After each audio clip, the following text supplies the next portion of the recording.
Man, talk about Christianity and evangelical culture mixing with the military concept. My youth group, I'm sorry, trigger warnings for religious trauma for my homies back in Illinois, was called SWAT. It stood for Students with a Testimony. Okay? We met in the basement of Park Hills Church. It was one of the predominant churches in my hometown, Freeport, Illinois, along with Crossroads. They also had a predominant youth group. And we would go on these trips, like to other states. Like I mentioned, Creation Fest in Pennsylvania. We would do mission trips for Vacation Bible School in Kentucky. We would go to Cedar Point in Ohio. This is where I came to know Jesus personally. Like I grew up in the church with my grandma, the Lutheran church, but that was boring. It was old people, you know. But this place had fog machines, guitars, cute boys, and hot girls. Anyways, but yeah, that is where I actively became part of the church. Like I was there like 24/7. I was one of like the golden child kids. Like they would have like challenges before the youth leader gave a sermon. Challenges like where students would speak and like give a challenge. You know, I was doing that like all the time. I was on the ministry team. I was in the praise team. I was going on these youth troops. I was like in Bible studies. You know, yeah. And this is where it all fell apart.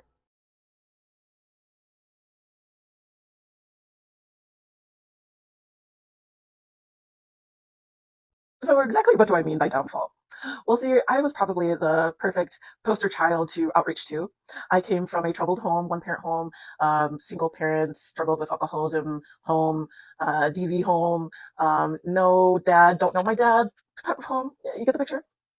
And you want to talk about love bombing? When I went on the creation trip with SWAT students with a testimony, my youth group in 2005, at the end of the week, the youth leader said him and the other sponsors pitched in and bought me a Toby Mac cutout poster. He's like, I hope you like it. We just wanted to gift you this because we're so proud of you. You came out of your shell and blah, blah, blah. See, at the beginning of the week, I was at kids sitting in the front of the bus, the Barney buses, by the way. We had two purple school size buses, paid, yeah, purple Barney bus. And I was just quiet, kept to myself. And then by the end of the week, I had made all these friends. But when you're in ministry, that's the name of the game. Stay tuned for part three.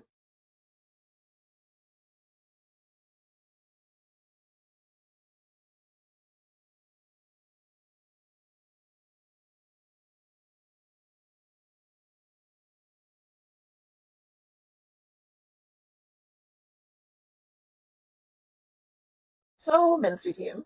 Ministry team was for the teens who wanted to do more than just go to SWAT every Thursday night for the typical fun games, hang with friends. These were the people who wanted to stand up in their faith, make a commitment to do more and learn more and how to really dive into the Bible and outreach to their peers. This is where I see my youth leader Nate got influenced by Ron Luce majorly. We learned how to do CPR, not the kind you're thinking. This stands for cultivating, planting, and reaping. If you know, you know. We learned how to do the Roman 6:23 diagram. I have to show you some time. I have a bead bracelet tattoo. Each color represents the story of the gospel. In ministry team, you're specifically taught not to hang out with those who are like you. You are told not to clump together. The whole point is to not only invite others, but have them stay. And so we're drilled with this mentality that we might be the only Christ that that person or student or friend, family member might see that day. This plays majorly into my mental health. Stay tuned for part four.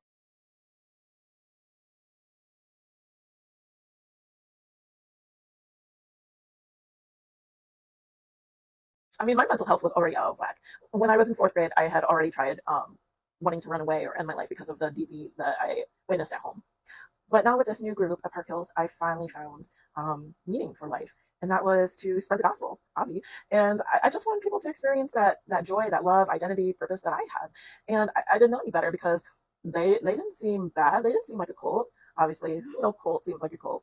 Um, but it was here that although I found myself, I totally lost myself because you're taught to lay down your cross every day. You're taught that even though Jesus did this amazing, incredible thing for you, that he doesn't just like you, he loves you, that you didn't deserve it. We were born sinners. We're bound for hell. We're dirty. And because of this mentality of giving up your old self to be the new creation, of course we had sin burnings. We had a Music to Die For series where we watched this like DVD set about the evils of the secular music and everything. I unfortunately regret destroying my CDs, but also destroying all my journals. I gave my youth leader and his wife all my journals from the years previous because I didn't want to remember that self. And they took it to their place and burnt it in their fireplace. So you're probably wondering, what's the big deal? They burned some of your old journals in their fireplace. It wasn't just my journals that they had. They had all of me. See, I wasn't just at SWAT at Park Hills Church Thursday night, every week, ministry team meeting Sunday after church. I was at their house every Wednesday for accountability group. Accountability group was meeting with a bunch of girls my age and Becky alone in their living room for like an hour or two after school, discussing anything from family to finances, crushes to our walks with God. It was all about keeping each other accountable with our walk with God, being faithful and being Christ in those different aspects in our life. Never in my accountability groups or ministry team training or youth group do I recall ever going over what we should do if there's sexual assault or sexual abuse or DV going on at home. Rarely was it talked about people being mandated reporters.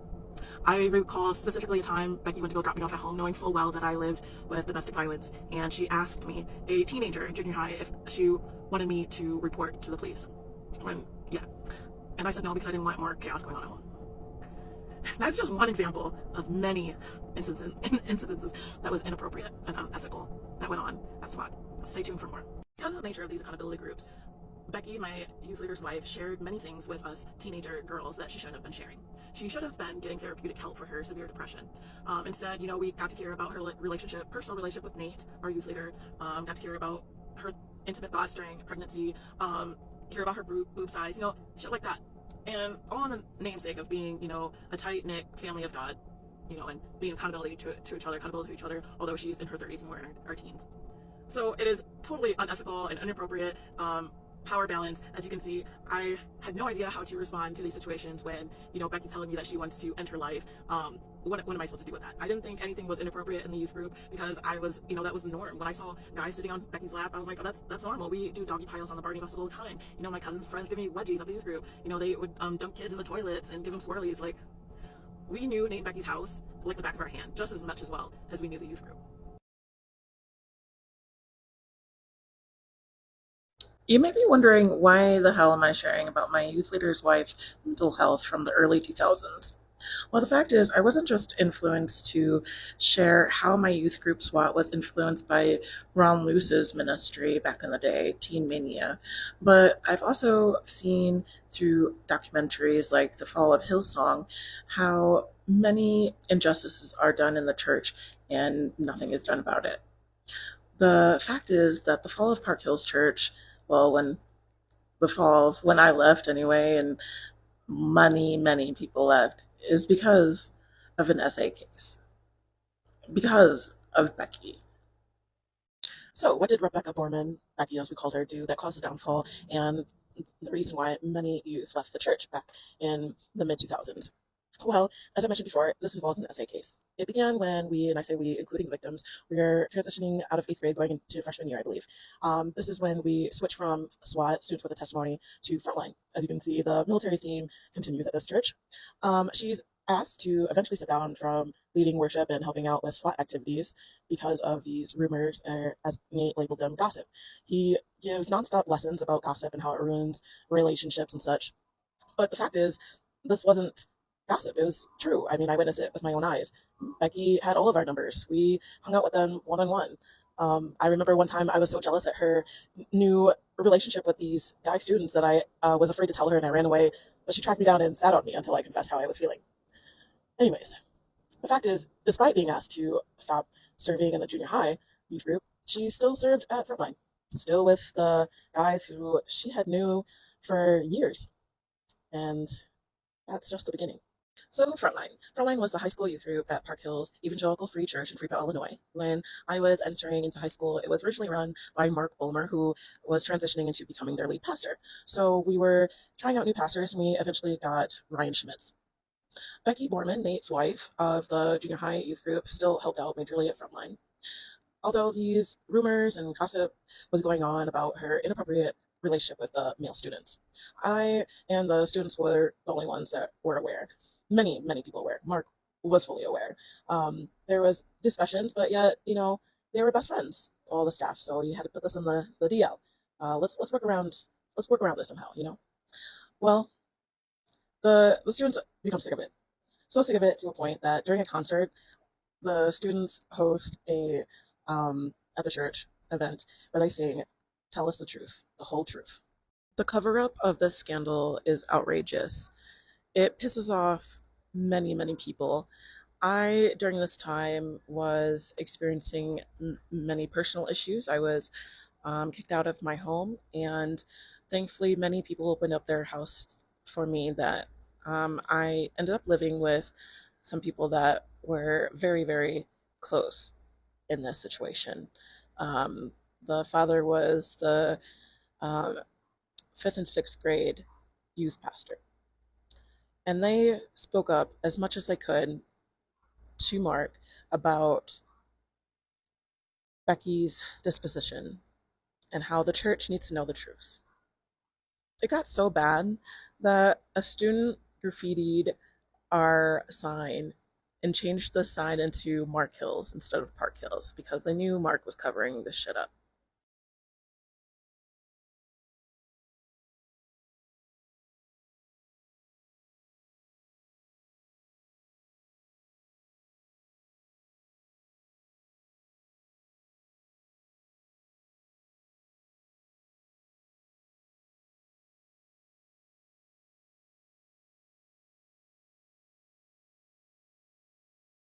So, how does Park Hills Church wrap this up? Well, they hired their counselor they had hired for the youth group a couple of years ago and host small groups after church, basically telling people to not talk about it, just keep it within the church. Um, what's done was done. Now, allegedly, there was a journal that had all of Becky's confessions in it that was turned in to one of the staff and a policeman who went to their church. This is all allegedly, and nothing was done about it. So that that that was something. I don't want to just share about Becky's unethical and essay and all that nastiness, but many other leaders took actions that were very inappropriate.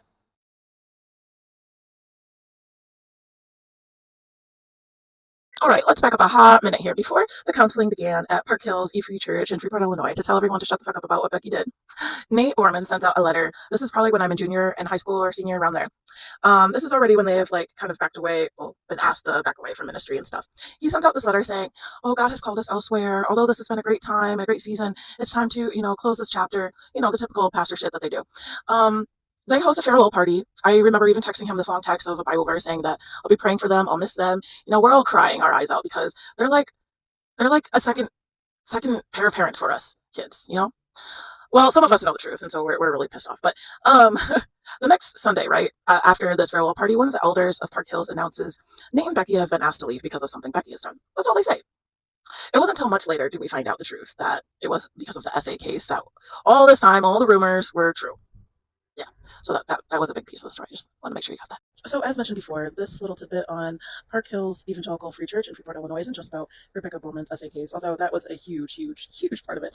I'm also wanting to speak about the unethical actions brought about the other leaders, as mentioned in my last video about Mark Balmer and how he had been exposed to the truth of the situation for years and did nothing about it. How other staff kind of covered it up, how some staff were brave enough to actually speak up to Mark Bulmer, and unfortunately, were then fired illegally. That's a whole nother story. But I also want to share about my high school youth leader, Ryan Schmidt. I know I may have shared in another video previous how there was a time where myself and another female student, a high school student, stayed at his house overnight so we could go to Chicago and pick up donuts that our high school youth group had sold to raise money for like our big trips. Do you guys remember that? I know schools in general did that before, but I remember my junior high youth group SWAT, we sold soy candles so we would go raise funds for our trips. And my friend and I were stuck in this lady's house, just this random lady's house in the neighborhood for like an hour because she wanted to talk about her life making ribbons or something. But yeah. Continuing stories from Park Hills Evangelical Church from Freeport, Illinois. My youth group, mission trips, outreach trips, all of that. Just random stories. Here we go. Becky Borman rolling on top of students in the morning to wake them up. Mark Bulmer chasing down a girl with her hair from the comb because she thinks it's gross and he's chasing her through every room. The sponsors forcing the guys to be nice to the girls and make them buy like sweetie pie cakes and write them encouragement notes on the mirrors in the bathrooms and light candles to their cabins and sing songs to them. Mark Palmer yelling at me and another student while we're playing in the pool. But apparently we were supposed to be doing outreach to the teens in Kentucky. So although we were in the pool with another teen, we weren't supposed to be there. A bunch of us teens coming back from I believe, White Fest festival, and we're all gross and dirty and late. And Nate allows each of us to take turns and shower in their shower at their personal home. Nate Borman teaching the Love Purity series and gluing two papers together to represent how when you pull them apart, you're pulling piece of you apart, after you have sex and blah blah blah. Ugh. Oh, every trip, of course, had the typical love bombing of being forced to write encouragement notes to each other on the encouragement board where everyone can see who got the most encouragement notes. Oh my god. In continuing with spilling the tea about Park Hills E Free Church in Freeport, Illinois, I want to share about another story in which Ryan Schmidt, my high school youth leader of Frontline, kind of showed his childishness, unethicalness. I don't know, just like this didn't seem right. Well, all through junior high and high school, I was part of the ministry team, as I've shared. But by junior year in high school, when shit hit the fan, I finally stepped down. And since I was knowing what was going on behind the scenes, I was like, I've had enough. And I remember the day that the ministry team sign-ups were supposed to be turned in, and since I didn't sign up, Ryan Schmidt was blowing up my phone, like asking, like, why didn't I sign up? What's wrong? What's going on? Do I want to talk about it? And I remember I was hanging out with a particular group of friends, and they're like, who's calling you so much? Awkward. All right, another story time about Park Hills Evangelical Free Church in Freeport, Illinois, and all that chaos and unethical stuff shit that went down there. One of the things that was kind of like a red flag for my mom, which is saying a lot because my mom was not really active in my life. She didn't really care what I did. I mean, she told me to just play in traffic. Um, was when Becky, the lady whom I've been sharing, who had the SA case, um, she invited only a small group of kids, and I was part of the small group because I was part of the ministry team in crowd. I was there at their house so much. And like a couple of other kids who are also like quote unquote labeled like the favorites. Well, we were invited to do like this 1 day fasting while Nate was gone on like a trip or something. So it was just Becky, a handful of us kids, a 30-year-old with like all these teenagers, at I think Nate's parents' house, like in the middle of nowhere on a field, um, fasting. My mom was like, "That's weird. That's weird." Yeah, that was weird. So, how did the period culture play out at Park Hills E Free Church in Freeport, Illinois? Well, besides the every February month dating contracts shit where we vow to the Lord to commit, not giving into our lustful thoughts, giving into masturbation or pornography, or listening to secular music or rated R movies. I remember distinctly, I was like, if I ever go on a date, I'm going to carry my Bible everywhere and put it in between us so we're not tempted to cross that line. But I was on a dating contract because I thought that was like the holy thing to do. Focus on Jesus, my number one, my true husband.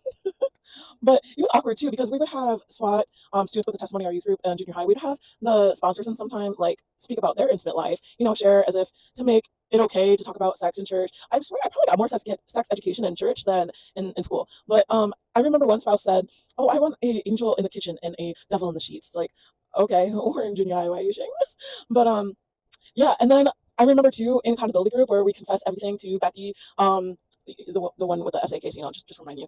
She would ask me, well, she asked me this one time, oh, do you watch soft or hard porn? Like as if that made a difference. Well, anyways, like pornography, you gotta understand, the Christian world was viewed like crack cocaine. Seriously, we had books and like stuff teachings about how, oh, it rewires your brain, and once you give into it, you're gonna give into it more and more. I felt so much shame for being like so like high driven that I gave into self harm.